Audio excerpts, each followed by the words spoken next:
Benny Bear and Ruby Rabbit and the surprise birthday party.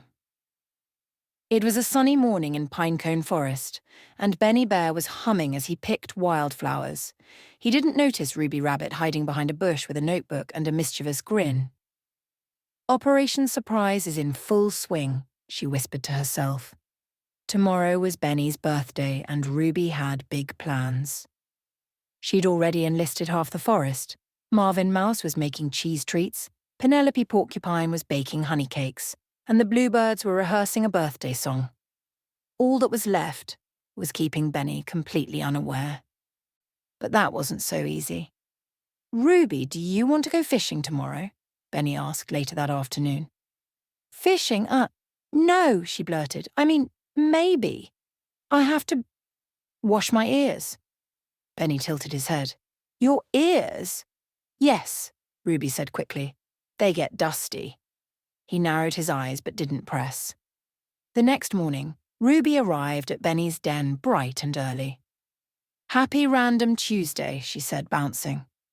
Benny raised an eyebrow. "Isn't it Thursday?" "Shh, don't ask questions," Ruby said, grabbing his paw. "You're coming with me." She led him through the forest along a winding trail. "Where are we going?" Benny asked, amused. "It's a very normal day and definitely not special," Ruby said, avoiding eye contact. As they reached the clearing by the old willow tree, Benny stopped. The whole forest was there, squirrels, mice, birds, foxes, even the badger twins. Colourful ribbons hung from the trees, and a banner read, "Happy birthday, Benny." "Surprise!" everyone shouted. Benny blinked. "What? But you..." Ruby grinned. "You didn't really think I forgot, did you?" Benny looked around in wonder. "You planned all this?" "With a little help," Ruby said proudly.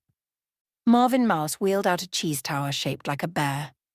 Penelope Porcupine handed Benny a honey cake with extra frosting and a tiny candle. Then the bluebird sang a birthday tune that went slightly off-key, but Benny loved every note. "I don't know what to say," he said, cheeks red. "Say and make a wish," Ruby said, lighting the candle. Benny closed his eyes. "I wish every day could feel this warm." He blew out the candle and everyone clapped. After cake, they played games, musical mushrooms, pinecone toss, and pin the tail on the squirrel, which the squirrels found hilarious. Ruby handed Benny a lumpy package wrapped in birch bark. "It's not much," she said, "but it's handmade." Inside was a scrapbook titled Benny's Best Days.